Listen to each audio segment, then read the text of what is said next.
studios in Hollywood, it's America's most watched game show.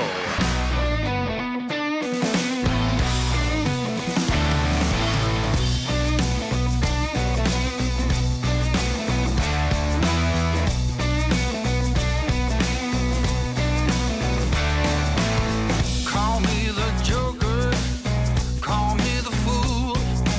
When she calls, I always seem to lose my cool. Today's guest on Whiskey and Wheels has worked on multiple presidential campaigns. He's won on an episode of Wheel of Fortune. He's written 3 books. He's been a demolition derby driver, and he's also raced lawnmowers. And his name is Vinnie Minchillo. Great introduction. You're coming with me to every meeting from now on. Fine. All right, well, thank you so much for joining us. So earlier in this episode, Vinny has 3 really fun cars he took us out in a ride in. He took us for a ride in this classic Fiat 500 and also this MG, is it an MG, MGA? MGA. It's an MGA, and then he also has a Cayman 718, which he took us for an incredibly exciting drive, so I fully recommend you stay tuned and watch that. But for now, we're going to get started with the first 6 questions. Ooh. And now, actually, let's get into some whiskey here first, Yes. and then we'll get into the first 6 questions. Okay. Now, I think you brought this one, right? I brought this one, yeah, and Okay. this one is sort of like, Well, let's get started with it. yeah, let's get started with it. I got that because I drink brown liquor in the winter and then move to like gin in the summer. So it's like, this is kind of a summer whiskey. It's sort of lighter, a little sweeter, a little vanilla. All right, well, cheers. Salud. Thank you, sir. Oh, yeah, that is pleasant. It's nice. And I can see what you're saying. It's got like kind of a nice summery, floral-y, light flavor to it. Right. All right, cool. Well, Yeah. let's get into our 6 questions. Okay. Questions 1, and you can only name one. You can only say one thing. Manual or automatic? Wow. Okay, manual or automatic? I'm gonna say manual because most automatics are terrible. I mean, the double clutches are amazing, and I kind of almost count those as a manual with a computer on it. But yeah, I'm a manual guy. I like to row it, and I love the feeling of being connected. And am I smart enough to be in the right gear at the right time? And just the whole idea of, and this always never made sense to me, but I kind of love it. We have 2 feet and we have 3 pedals. So how do we make all that work? So that's kind of doing that heel and toe dance is kind of becoming a lost art. Right. Okay, cool. What's the best car you've ever owned? Can I pick a race car Absolutely. out of that? Okay, this is gonna be a really weird choice, but this is the best car we ever owned. It was an Isuzu Impulse. What year? It was, what year was that car? Maybe 89? Okay. And this was when we were doing 24 hours of lemons. Oh. And we had this thing stripped to the max. You and I could pick this car up. But it was fun and fast, and it was one of the few cars we had that could hang with the Miatas, and it was just exciting and fun. And this was it the a great best job. car you've ever owned. That was the best car. A race prep Subaru. Isuzu Impulse. Isuzu Impulse, yeah. And that's maybe more about the whole race car thing, which we Okay. could talk about later. But it's just that feeling of if you think you're connected in the MG when you're strapped into a car with a roll cage around you, that's a whole different level of connection. All right, what's the worst car you've ever owned? Wow, there's a list. Man. There's just Well, give us the very worst. The very worst. I'd have to say it was a car I loved, but it was such an unreliable car. It was a 1982 Ford EXP, which that's a deep cut. So Was that a sedan? It was a coupe. It only had 2 doors. It was sort of like a Ford Escort, but they put a cool little 2-door sports car body on it. Okay. And it was a real piece. And it just had lots of problems. But I kind of loved it because people would go, hey, man, that's a nice car. And because it looked good, but it was a piece of crap. Okay. All right. What car do you regret selling the most? I don't know if I regret any of them. I've kept the ones I've liked the most. I spent a lot of my life in some really crummy cars. And so I don't know if I regret selling any. Maybe that Isuzu. Okay. Because it was such a fun car. What is the most exciting thing you've ever done in a car? I'd have to say Demolition Derby. Okay. Demolition Derby, and I would highly recommend any car person do this because it's only 10 or 15 minutes, but the adrenaline there's a lot of adrenaline, and an incredible sense of liberty and freedom, which is really strange because we did it in a Lincoln Continental Mark IV. Okay. So that's a lot of car, and I remember when it said go, that first hit when I slammed into a car in reverse was big. It was a really big hit. But at that moment, it's like my brain switched and went, I can crash into anybody I want as fast as I can get this car going. I can spin it around, I can go backwards, I can go forwards. And so it was just like total freedom for 13 minutes to go absolutely nuts. So there's no right or wrong. There's no, hey, you crashed into me. What about our insurance? It's just completely, just go totally nuts until the car breaks. And then final question, what's your favorite car movie? I am going to go another deep cut. I'm going to go Two-Lane Blacktop. Okay. And Warren Oates and James Taylor, and it was sort of a story of old versus new. And James Taylor's got the 55 Chevy with the dual quads and kind of like your classic old school 60s race car, and Warren Oates has the at that time brand new GTO that he's racing, and just that conflict of old and new. I just love that, and like in the cars I've chosen, I have old cars and I have new cars, and they both have great things about them. But I just love that conflict between those two. Man, those two I have things. not seen that movie in probably 30, It's a freaky movie. 30 plus years. It's a freaky movie. I gotta see it again.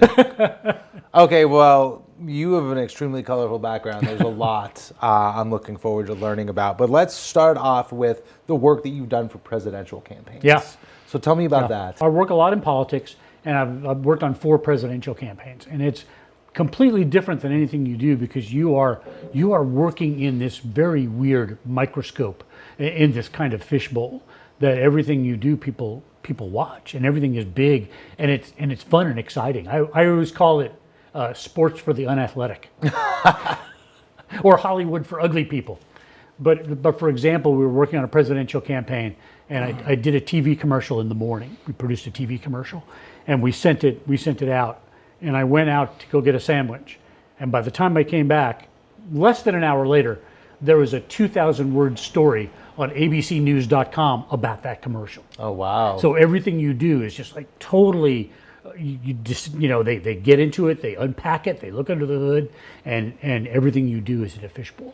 So it's exciting. So what's your particular role when you do this? I'm a creative guy. Okay. So I'm a creative director by title. I'm a writer by trade. So my idea is they come to us with, all right, we've got to go tell this story. One story was, okay, they're going to start manufacturing Jeeps in China again. So it's like, we knew that was a big thing. So my idea to take that nugget of information and make it into an entertaining commercial. Okay, so do you strictly work on the commercials? I work on commercials, anything advertising. So it could be TV commercials, videos, billboards, radio commercials. So any kind of paid communication. That's what I work with. How did you get into that? By accident. Yeah, like everything else in life. I'm assuming you were probably a writer or working on commercials before? Yeah, I was an advertising agency creative director for 20 years. And I got to work on Subaru. That's a dream job for a lot of people. You know what? It was great, and we got to bring the WRX in. I had the WRX engineering mule for a weekend. Wow, really? In my garage. Yeah. Oh man, you being a car guy, that must have been great. It was great. I drove the wheels off it for a weekend. So the next thing on my mind here is the Wheel of Fortune episode. Oh yeah. This is Vinnie Minchillo from Plano, Texas. We've had a few Planoians on the show over the years. Right. That's near Dallas. Tell me about your life back there. I'm a copywriter at a real hot ad agency in Dallas. Do a little writing for some car magazines, and then spend the rest of my life chasing after my 2-year-old daughter, Natalie. Good. Plug. That was a very good plug. You did it with pride and conviction. Good luck to you, Vinny. They had a talent search in Dallas where you had to take a written test, a really hard written test to get on Wheel of Fortune, and then you play the game in groups of 10. So how does the talent search work? Did they advertise in a newspaper or Yeah, something? it was on the news. Okay. And somebody said, go down there. And Like I'm like, show up at just show up. 10 a.m. Yeah. And there's 250 people, and everybody takes the written test. And that knocks out 75% of the people. And it was really hard. I barely passed it. And then you play the game in groups of 10. And Like the actual game, full-blown studio and No. everything? It's just sort of like at a table, and you Okay. just sort of like the home Little version. miniature wheel. Yeah, yeah. And so I just decided I'm going to act as crazy as I can act. I'm just going to be a total lunatic. And they called me back, and we played the game a few times, and I think the people who were the nuttiest got picked. Are there like multiple knockout rounds? Yeah, Or? yeah. And it wasn't so much you had to win the game. I think it was how you played the game. Okay. I think they were checking to see, gee, are you smart enough to actually play it, to some level, and then are you going to be good on TV? Then I got a letter a few weeks later, and they said, hey, come out to California. So you just get your mail one day and you're like, oh, letter from Wheel of Fortune. Wheel of Fortune. And you're like, please, please, please, please, please. And you're like, yes. Is that kind of how it went down? Oh, yeah. I was excited. I kind of knew, I sort of felt it in the force that I was going to be on. Because Okay. I was like totally nuts. And I was like, all right, I'm going to be great TV game show contestant. And it worked out. So what was the shooting process of the actual show like? It's it's intense. You see the wheel, right? The big wheel, which is very heavy, and they have the places where Well, you you know stand, what? I'm sure no one watching this has ever spun that wheel before. It's So let's heavy. Describe the whole experience for us. The wheel is 10 feet across. So you reach out and there's all these little like prongs All these little sticking up sticks from it, right? Right, and they have risers behind it, like they go up and down. And I'm not the tallest guy, so mine was way up, so I could lean over to grab the wheel and give it a good spin. And it's very heavy. And what's really weird about it is you've got the audience, which is there's 150 people, 200 people in the audience. You've got lights. There's producers. There's cameras. There's pipe and drape and equipment and everything. And it's a lot going on. So if you're not used to that, you could lock up and have stage fright. Have you had some on-camera experience by the time you did this? I had not been on camera, but I had done stand-up comedy. So I'm used to being booed and laughed at. One thing I had read before going on the show is Merv Griffin, who was the inventor of Wheel of Fortune. He had a particular knack of casting people. When he liked to cast people for TV, he liked people with disproportionately large heads. And when you meet Pat Sajak and Vanna White, they both have gigantic pumpkins. Do you have a proportionately large head? I don't think so. Okay, yeah, I think I have a regular sized head. Now I won the first time. You won? I won. I went to the final round.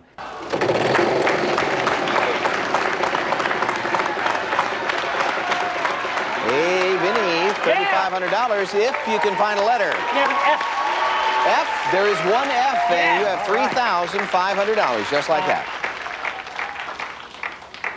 I'd like to buy a vowel. Okay. Let me buy an O. Yes, one O. Let's buy another vowel. Let's buy an I. There's one I. I'll spin it.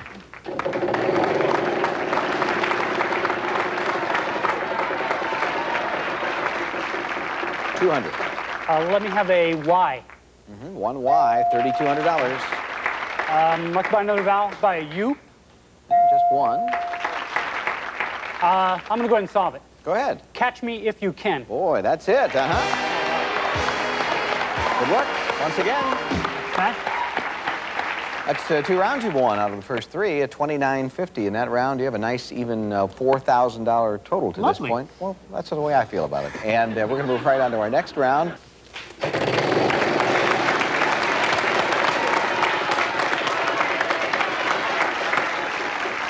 Let me have a W. Yeah, that'll get $800 back. Okay. Let me go ahead and spin. Sure. Come on. There you go. I'd like a Y. Sure, there's a Y, and... Okay. I'll solve it, Pat. Yeah, go ahead. Denied any wrongdoing. Yeah, you did it. Yeah. What a comeback. What a comeback, ladies and gentlemen. From the brink of disaster. What a day. Yeah, I've always wanted to pal around with a guy named Vinny. I never had a Vinny in my life. Could we pal around sometime? Well, go out and get some dinner after this show. Well, maybe not. $1,050 is what you won, though. That's the big thing. And we're going to take a break now and come back with a $3,500 space on the wheel. Stay right there. This sounds like a good pal's name, And lost in the final round. That's why, Kenan, I've never been to Switzerland. 'Cause that was the prize that I did not get. So what did you win? And then I was on 2 nights, and I did hit bankrupt, and almost said the F word. Come on big money.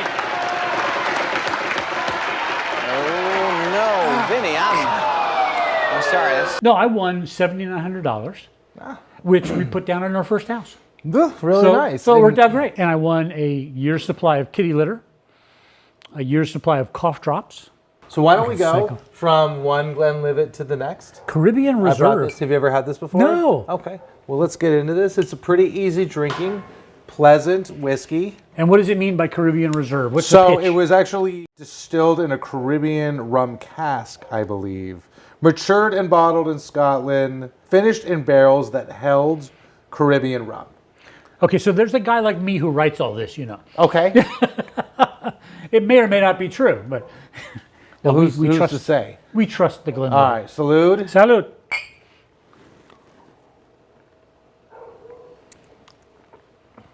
Wow. Okay. You like it? I do. Okay, good. I do. It's.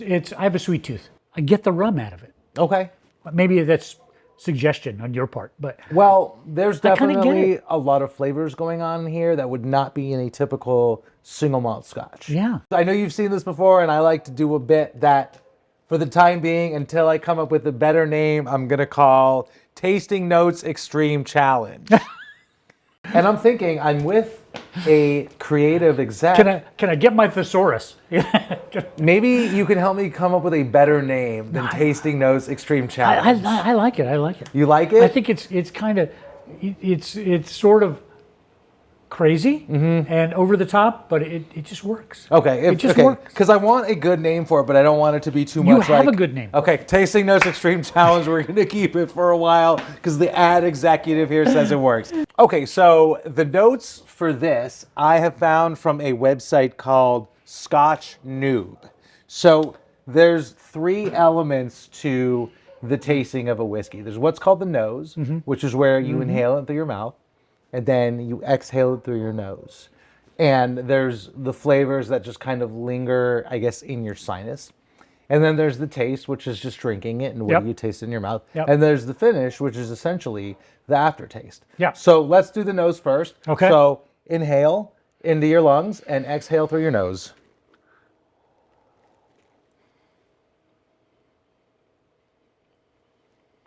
Do you taste anything? No. I don't either. Well, let me ask you if maybe you get any hints of these. Okay. Green apple. No.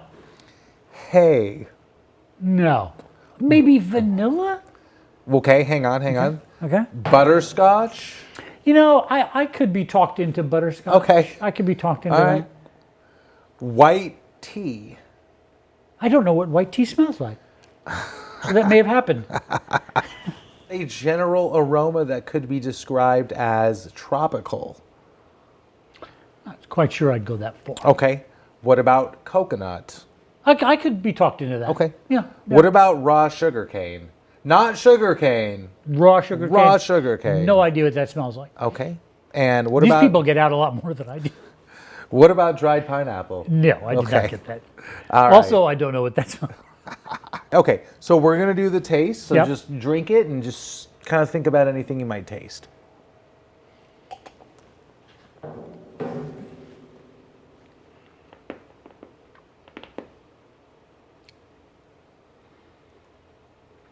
Okay, you ready? I am ready. All right. Do you taste butterscotch? You know, I do. I would say so. I would say yes. What about sugar cane? Well, it's definitely got a sweet note to it, so Mm-hmm. I'm going to go with yes. Okay. What about coconut? You know, no. Okay. What about bitter barrel char? You know, maybe in the finish a little bit, but not. I didn't get bitter at all. Okay, and I don't know what this next one means. Perfect. Mild oaky tannins. Totally got that. Yeah, I totally got like that. hardcore mild oaky 100%. tannins. 100%. Okay. That was what I was going to say until you read it. What about black pepper? You know what? I did get in the finish. It definitely has a peppery. Here's the really interesting thing about these tasting notes, and one of the reasons I enjoy doing this. These are absurd, and it's so subjective because I'll read several of these to choose which one I want to go with. Yeah. And if I read 5 or 6 of them, no 5 or 6 of those people seem to taste the same flavors. But isn't that the beauty of single malt scotch? It It's might be. your experience. Yeah. All right, well, we're going to cut to our drive in this MGA that we did, and then we're going to get right back to the interview. I think what's interesting about this car is not what it has, but what it does not have. There are no door handles inside or out. You pull a cable to release the door. You can't really have the roof on and the windows up. Are there even door locks? Well, there are no locks, and you really don't have to worry about the windows because there are no windows. Oh, okay. Oh. But that's the thing. It has no, the heater was an option. The radio was an option. There's no synchro in first gear, but it has wire wheels, which at the time was, a performance option. It has disc brakes, and it was the first MG to be able to go over 100 miles an hour. Oh, wow. So they put their money into, hey, let's drive. And then there's no glove compartment. No glove compartment. But is this, I guess you got a little bit of storage right here? A little bit of storage right there. So this car was basically, it was made for driving and nothing else. Right. It was a sports car. What are these worth nowadays? Again, it always depends on condition, right? So anywhere from 15 to 40. So you can get a nice one for 25. Wow, that's great. So for less than the cost of a Kia, yeah, you can have a car that people go, wow, man, nice car. Yeah, this is a beautiful car for $25,000. Yeah. What is the fastest you've ever gotten this up to? 80. And let me tell you, that's plenty. I'll bet. The connection to the car is so pure and unencumbered by things like insulation. Right. So you are totally involved. It's all you and all the car. So you've had a sort of non-standard automotive racing career? Very non-standard. When we were kids, we would go to like the Demolition Derby Championships at Islip Speedway in Long Island, New York. And so I always wanted to do Demolition Derby. So I'm kind of like the bad influence guy, and so I talked some people into doing Demolition Derby with me. So what makes a person want to do Demolition Derby? Just a mental imbalance, just really I should be medicated. It's such a wrong thing to do that it felt right. And that's sort of my pattern in car racing history, is like, if it's wrong, then I'm interested in doing it. So what are the odds that a person can get hurt in Demolition Derby? Oh, super high. Super high. Yeah, safety is third on the list of things. Now, is the ultimate goal to be the last car still moving? Last car moving. The first hit is monumental, and it's horrifying when you had that first hit, and it's big. But then there's just this switch, and it's very freeing. You become accustomed to being rammed by other cars. And I think it's just like, wow, it's okay to go crash into other cars. And your adrenaline is pumping so hard, you don't feel it, and it doesn't hurt until the next day when it hurts a lot. Like whiplash, sore muscles? Mostly going in reverse, right? Like driving like this. So just sore from being in 25 car wrecks. So you were in a large, old, sturdy sedan. Is everyone in a similar vehicle, Yes. or does anyone just, for whatever reason, choose something small? And they have demolition derbies for people with smaller cars, because you try not to get killed doing demolition derby. Is it you, or do you have like a co-driver? You're just you. Okay, and how long Just did the rounds tend to last? They left about 15 minutes, and I hung in there about 12. Is it a time thing, or is it really just till the last car is going? Till the last car's going. Sometimes they do end in ties when you have two cars just slugging it out. There's some like 30 minutes time limit or whatever. But we learned a lot. It's amazing how long a car can run without water. How many rounds of Demolition Derby have you competed in? We did 2. Okay. We did 2, and that was I think my wife and all our wives were tired of seeing junky old cars in front of the house. We were always collecting. Hey, are you selling that Buick? We'd like to have that. All right. Well, tell me about the 24-hour of Lemons. 24 Hours of Lemons was really fun, and the idea of that is you buy a car for $500, and nobody wants to see a receipt. The judges will decide if that was a $500 car or not. Does And then- anyone actually get disqualified? They're like, there's All no the time. way that was $500. all the time. Penalties all the time. Like, oh, I bought this car and it had been rolled over. It was from a wrecking yard, and I bought it for $500. Like, what kind of cars do people try to show up in? That guy showed up in a supercharged Mini Cooper S. So you get the car for $500, and then you put in a roll cage. All the safety stuff is free. So my $500 car had a $2,000 roll cage. We graduated to better and better cars. We wound up doing it 10 times. Oh, you did? Yeah. And it's an annual thing? It's all over. They have 10 or 12 events every year. Oh, All really? over the country. Yeah. What locations did you compete in? We went to South Carolina, a road course in South Carolina. We did Motorsports Ranch in Houston, Harris Hill in San Marcos, and Crescent. We did Crescent. And do the events really last 24 hours? We did 24 hours, drove all night. How many drivers were on your team? 6. Oh, okay. 6 that's pretty drivers. good. And so we would drive, the car would run about an hour and a half. Do you have like a pit that you pull into and refuel it? How does that work? There's a pit we'd pull into, the regular racetrack pits, and then you get out of the car, refuel the car, and then another driver goes in. Did you guys sleep at all? A little. Okay. A little. It's hard to sleep though. You're so jazzed. And a lot of those races will have 90 cars. Really? So there's just a gazillion cars, and the paddock is crazy. And are there classes or no? Yes, It's just there are classes depending on how crappy your car is. LMP2 or Yeah, no? right. So what are the classes? So they were just like A, B, C, and D, and so we were always like C, B or C. We always had small 4-cylinder cars, the Isuzu, Miatas might be in that class, but there are people that roll out there with Mustangs, and our car would do a little over 100 on the track, but there are people who are hitting 120. Is there a lot of contact? There's a fair amount of contact. Is there? Okay. But it's kind of weird, and I would encourage anybody to do it because track day is cool. But when you're going into a corner right next to a car and you're out braking somebody and trying to get and it's okay to touch, and I mean really, really serious racing. I mean, yes, my car might have had bunny ears on the roof. We decorate them all crazy. But when you're behind the wheel, but when you're behind the that's wheel, off the table. And the cars are fast, and you're really doing it.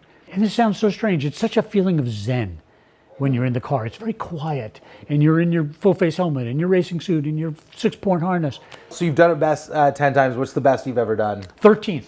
Okay. The first time we did it in a very dangerous car that I bought from somebody, a Mazda 323. So I know you've raced lawnmowers. Tell us a little bit about that. Another thing that was so wrong, we had to do it. So I saw it on TV, a sport, and it's like lawnmower racing, and so I got the Demolition Derby team back together, and I went, we got to go lawnmower.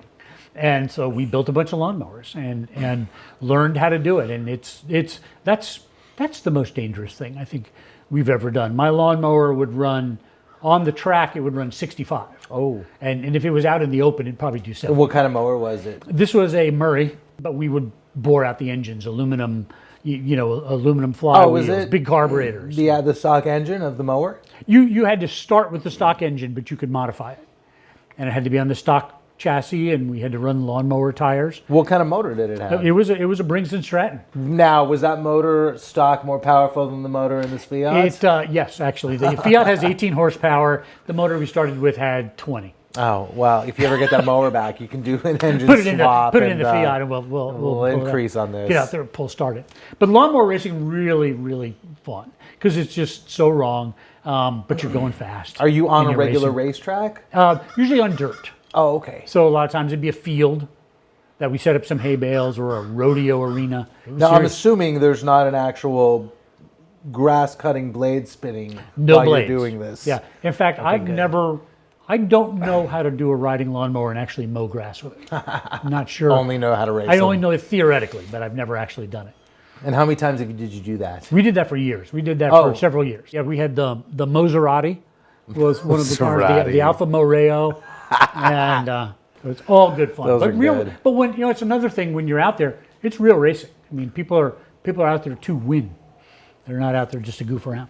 You know what? People, when they get competitive, all cards are off the table, and sometimes it doesn't matter what you're doing. That's it. If it's human beings competing, you got to give it your all. Like, you might show up thinking this is going to be easy because it's stupid, but no, it's serious. And how many times did you do that? We did it for probably 20 or 30 times, Wow. over the course of a couple seasons. So you've written 3 books. Yes. Tell me a little bit about that. The book that's my favorite is a book called Spare Me, and it's a novel about bowling. It's about when the mob takes over a bowling alley. Interesting. So lots of violence, lots of silly things, lots of fire, and a very slow speed car chase. I had to put a car chase in there. Obviously. So that was a really fun project. Everybody goes, yeah, write a book. It'll be fun. It sort of takes over your life. So what made you decide to write about a bowling alley that gets taken over by a mafia? It was the dumbest idea I can think of.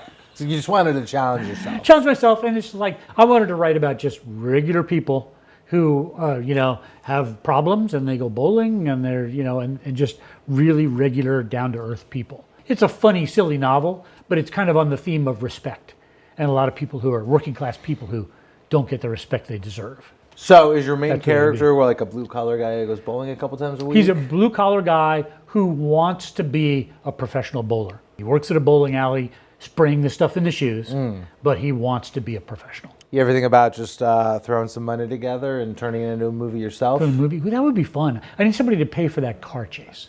And then in the end, I sort of blow up the Superdome. Well, you use models for that.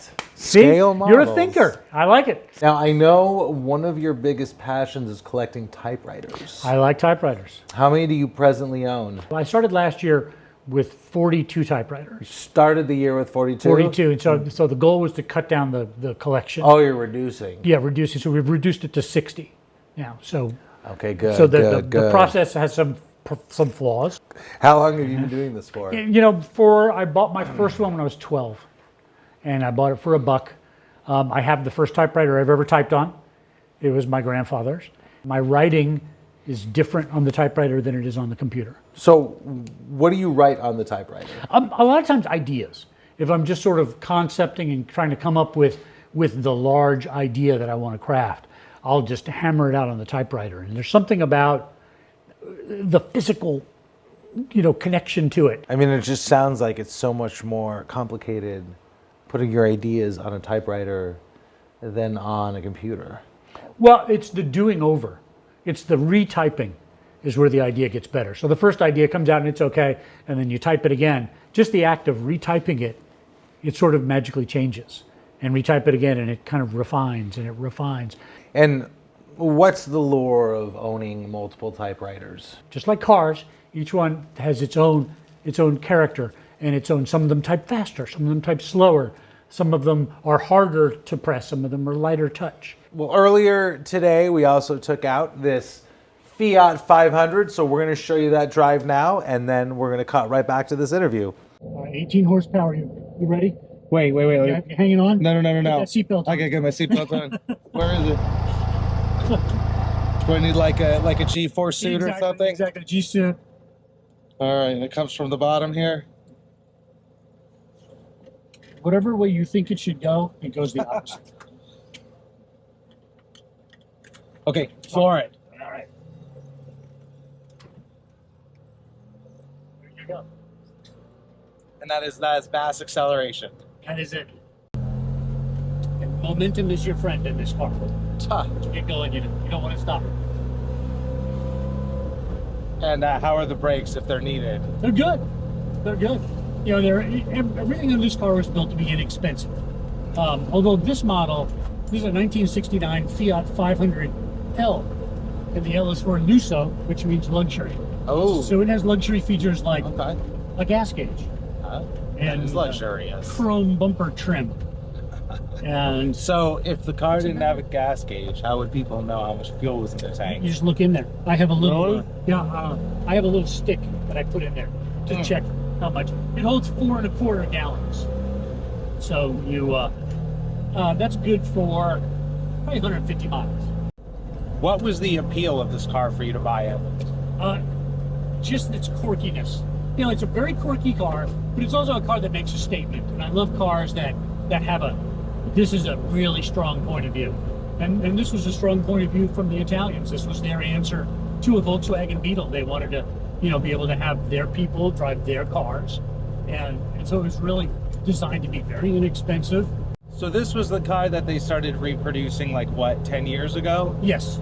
Yeah, as a front-wheel drive, fancy modern car. So this car is, two-cylinder, air-cooled, rear engine, no synchros in the transmission. Just as simple as it can be. So without synchros, do you have to do anything different to shift? Tons. You have to double clutch, and then also just kind of feel it and kind of hear it, and I'm sure I'll grind the gears before we're done. How many gears does it have? 4, Okay. which was kind of a big deal there, What's the fastest you've ever gotten this up to? The top speed of this car, according to the people at Fiat, is 100 kilometers an hour, 62 miles an hour. And is this kilometers? It is kilometers, although my speedo cable broke. I've had it going 55. Was it a handful at 55? Yes, it was not good. Yeah, because I noticed those tires are, they're like a fraction of the width of a modern motorcycle tire.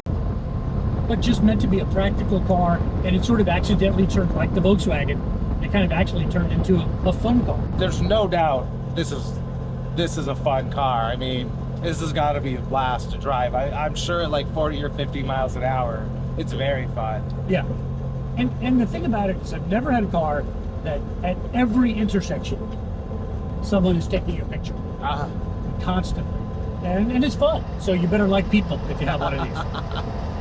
Yeah, and it's so funny with the choices that they made. It's an independent rear suspension, a swing arm rear suspension. Interesting. But the front is not independent. There's one leaf spring that goes across the front of the car from one corner to the other. So I guess they prioritized the weight of the engine over the actual handling of the vehicle. I think they prioritized money and durability. And they made 5 million of them over the years. They did? Yeah. How many years did they produce it for? They produced this from 55 to 74. Did the engine gain more horsepower over time? Oh, it did. This is the high horsepower engine, buddy. Welcome back. So earlier today, you mentioned you were a stand-up comedian, just not a late-night stand-up comedian.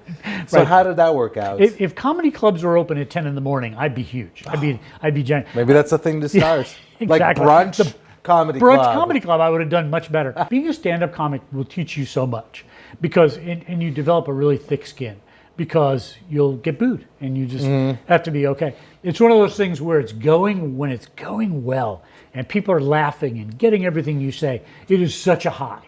And then when you get booed off the stage, that's also kind of a high. Really? Yeah, it's Because you got the reaction. because you got the reaction and you got the emotion out of them. But my Achilles heel was starting at about 9:00 p.m. I'm not that funny. So earlier today, Vinny took us out in another car that's not back here, but it's a Porsche 718, and he properly wrung this thing out. I highly suggest you watching our drive. I just call that driving. I won't disagree with that. That's why no one rides with me. I enjoyed it. So, okay, so check it out, and we're going to be right back.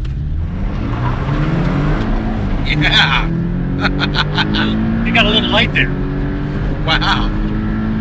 It's a zippy car, and it's not really even made to be like a drag race car to do that. Right. The real genius is the turning. My feeling is if you can't drive this car well, you should look into a bus pass. Because it's just too easy to drive good. And the brakes, of course, are, Porsche heroics. Oh my god. Oh shit. Got a little lively. Yeah, you're going ape shit here. But it's fun. That's what it was made for. All right, we won't drive crazy anymore so we can talk. But it's... I mean, as long as you don't wreck, I got no problem with any of that. No, that's fine. But that's it. I mean, I'm not a great driver, as you can tell. But you can drive this car great. All right, welcome back. So, Vinny, I know you've been working on the advertisement side of politics for quite a few years, Yep. and I have a feeling there's probably some interesting stories coming from that. Lots of stories. Okay. And it's always fun because it's an ego-driven business. Okay. And ego is a renewable resource. Let me preface this by saying most of the people who are in politics, despite what you might think, are really good people.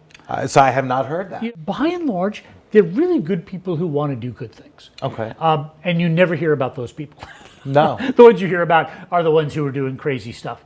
And we've had some of those people who are clients. So we had one guy who was bound and determined to run for re-election, even though he had got caught with his hand in the campaign cookie jar. In a campaign, you sometimes can pay for things that are, maybe not so related to the campaign. And he had spent his money on things that he should not have spent, including, gambling, some other things like that. So this was his campaign, like re-election funding. Yes. And he's like, I'm going to go ahead and double down with this. Yes, and he should not have done things like that. And he got caught doing that. Would it have been easy for him to get away with, or was it more like, what were you thinking by doing this? It's surprisingly easy to get away with. Oh. It's sort of, a political campaign is really a small business. So how you could, if you're a disreputable person, you could cook the books. So this guy was in trouble and he was under indictment. And so he was doing his re-election campaign, much as we told him not to. So we had a call with the pollster where we set up the strategy for the campaign. And the strategy from the pollster was, you should save your money to pay for your defense attorneys. Wow. How did he know so much? When we start a campaign, we do a thing called opposition research. So if I'm running against you, I'm going to do opposition research on you so I can get all the dirt. Mm-hmm. But I'm also going to do opposition research on myself so I can get all the dirt that's on me. So you're ready to defend it. Yeah, so we knew everything and it was all bad. and Hey, just more of a challenge for you. More of a challenge. Yeah, but this was a challenge we were not overcoming. All right, well, Vinny is going to give us a tour of his car collection, and then we'll be right back. Meet the Fiat. All right, tell us about this. The 1969 Fiat 500L. The L. L for Lusso. And Lusso gets you the luxury package, which is luxury items like a fuel gauge, that bit of chrome trim that goes over the rain gutter. Ooh, look at this. Right there. And then these little sort of bumper overriders. Ah. That was the Lusso package. These high up pieces. Yes, right, those little pieces right there. Okay. Very good. And then other than that, it's a pretty normal 1969 Fiat 500. It is drum brakes all the way around. No independent front suspension. There's a leaf spring that goes from one side to the other. Does that make handling more difficult? Handling is really not on the agenda for this car. Keeping it drives fine, and the top speed is 60 miles an hour, which is really too fast. Mostly, you drive this car at 35, 45 miles an hour, and it's plenty happy and plenty fun. What size wheels are these? Are they 12 or 13? 12. They are 12. Okay. Air-cooled engine in the back. It's very. Oh, it is? Yes. Here, we'll come have a look. All right. This is where the magic happens.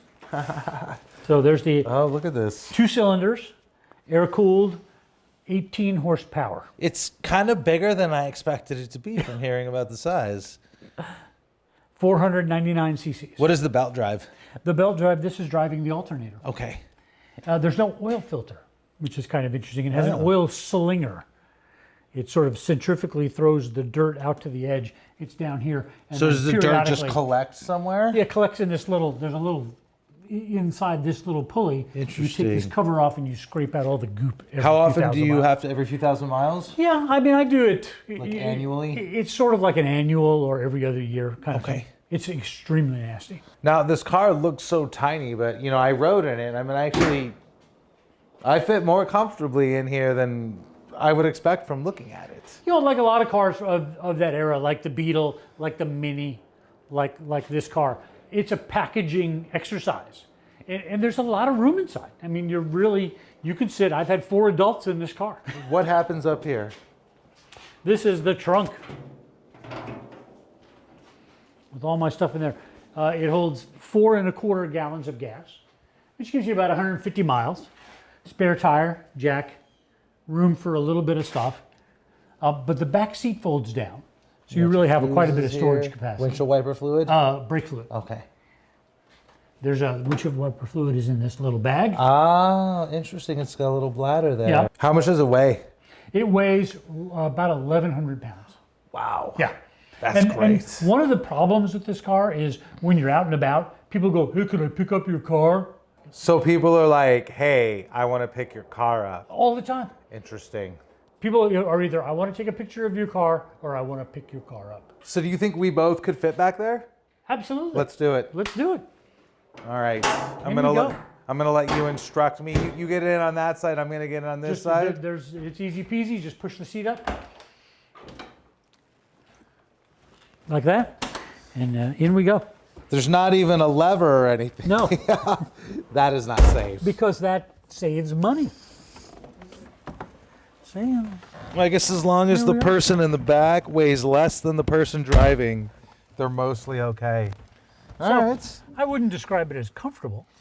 No, but like in a worst case emergency scenario, you'd be able to transport 2 adults back here. Yeah. All right, so what is the starting procedure for this? The starting procedure is put it in neutral, key on, car goes in neutral. This is the choke, up and down, and this is the starter. Interesting. And off we go. What does a choke do? The choke closes off air to the carburetor, makes it run very, very rich, so it can start up and be super Okay. rich. And then we adjust it too. And then what do each of these switches do? This switch turns on the power to the lights. And then this switch turns on this light, which made that come on. And then this switch turns on the lights. It's very Italian and it makes no sense. And then this turns on the windshield wipers, which are. Oh, look at those. Yes. There's a 1962 MG MGA Mark II. Okay. Last year for the MGA. And also one of the last cars in America you could get that still you could hand crank if you are, a psycho and you want to hand crank it. Now, why would someone want to hand crank it? You would not want to. It's sort of like if you're adjusting the points, it's handy, or if the battery died. Okay. Then you have the option to hand crank it. I have never hand cranked it. So the car is, this was sort of cutting edge in 1962. It had disc brakes, it had Lockheed disc brakes on the front as a standard option. What's kind of interesting to me about this car is what it doesn't have. There are no door handles inside or out. There are no windows. The heater was an option. There are no locks anywhere on the car. So it's very, very simple. Just you, a drivetrain, and 4 wheels. And that's it. It's just really the pure distilled sports car experience. Okay. How much does this weigh? This weighs right around 2,000 pounds. Okay. Yeah, and it was the first MG to be able to hit 100 miles an hour. Wow. Yeah. I've always thought these were incredibly pretty cars. The lines are just fantastic. It really is a pretty car. A lot of people mistake it for a Jaguar. Yeah. Well, it's got the I don't know what is it, the XK120 or The XA120. That's very swoopy. yeah, very similar lines. Almost 50% of this car is this hood line. Is the front of it. Yeah.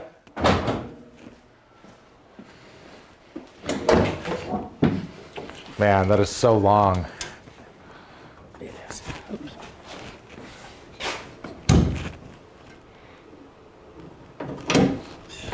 It is a 1622 4-cylinder push rod, and then I've changed it from, it normally would come with 2 side draft SU carburetors, and I've changed it to a 2-barrel Weber carburetor because I like cars that start.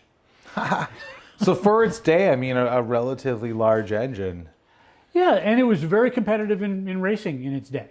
And so you got your spark plugs so Yep. easily to access right there. That's right. Maybe when you go to the track, you switch to the hot plugs. What are these 2 badges here?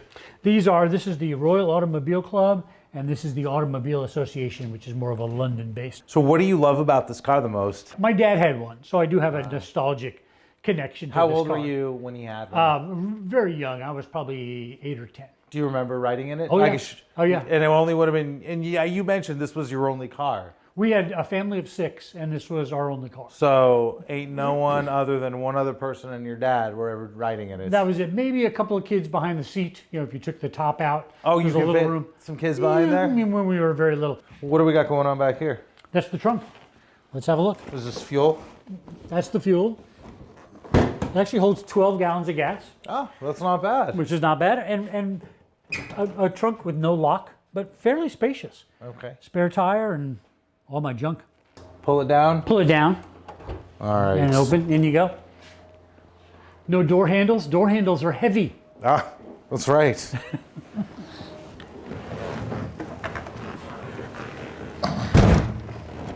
All right. Okay, here we are. You want a tour of the dashboard? Absolutely. So Okay. I got FL, SC, W, push, Push. Starting from over there. and then unlabeled. Unlabeled. That is, all right, here, we'll start here. This is the indicators. Oh, those are your turn signals? Yep. Those are not conveniently placed. No, you push them to the right to turn left, Of course. and you push them to the left and the right, and they're self-canceling. When you turn them, it fills a little leather bladder full of air, and when the leather bladder runs out of air, they cancel. That sounds way too high tech for this car. Tachometer, speedometer. This would be if you had the optional fog lights. F for fog lights. Okay. L for lights. S for starter. The combination oil and water temp gauge, gas gauge, which occasionally tells the truth, radio speaker, horn, choke, wipers, windshield washer, and then this light for the map reader, which is turned on. Okay. With that switch. And then I know you got to show us how effective these windshield wipers are. Oh, they're fantastic. Oh, yeah. Yeah. For a country where it rains all the time, that's their idea of wipers. All right, well, Vinny, thank you so much All right, for good. coming on and sharing your beautiful cars with us and your great stories. And thank you for watching. And for more episodes of Whiskey and Wheels, click here to subscribe. All right, cool. Whiskey, wheels, and bad driving. I mean, it wasn't that bad. I guess you will be the decider of this.